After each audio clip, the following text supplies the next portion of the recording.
On se retrouve pour cette deuxième édition des Assises de l'enseignement et de la formation professionnelle en virtuel.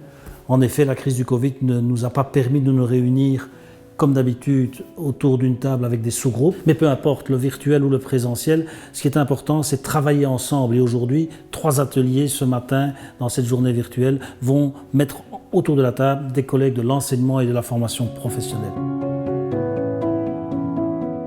Qu'est-ce que l'Upskilling Pathway? C'est le parcours de renforcement des compétences des personnes qui sont les plus éloignées du marché de l'emploi, a priori en tout cas.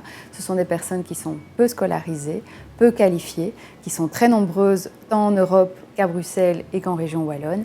Et l'enjeu, c'est vraiment de travailler ensemble pour les amener à développer leurs compétences. C'est finalement amener chaque citoyen à maîtriser les compétences de base, que ce soit en lecture, en écriture, en calcul, dans le domaine numérique bien sûr, mais aussi dans des domaines qui sont plus, j'ai envie de dire, relationnels, comme la communication ou encore l'intelligence émotionnelle. Donc c'est un enjeu sociétal important pour pouvoir faire en sorte que l'économie, bien sûr, se porte bien, mais surtout que les êtres humains soient dans leur basket, qu'ils se sentent bien et qu'ils soient heureux dans une société la plus inclusive possible. Donc les thématiques qui seront abordées dans les ateliers auxquels vous allez participer ce matin visent vraiment à aller chercher le public, mais aussi toutes les pratiques qui permettent d'accrocher sûrement un public et d'aller le chercher là où il se trouve, y compris dans la rue. Upskilling Pathways, Belgique francophone, c'est notre projet avec 8 activités, 8 objectifs ambitieux,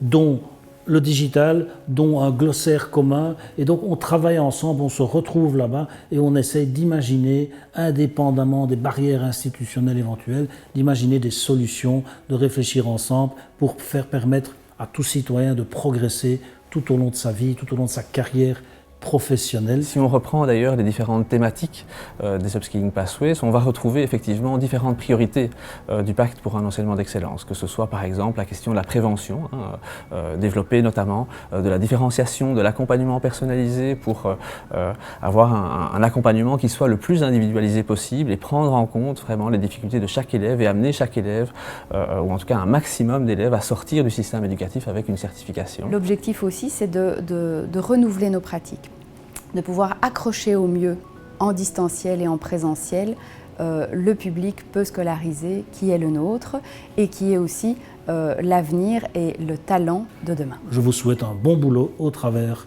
de vos groupes de travail à distance. Merci.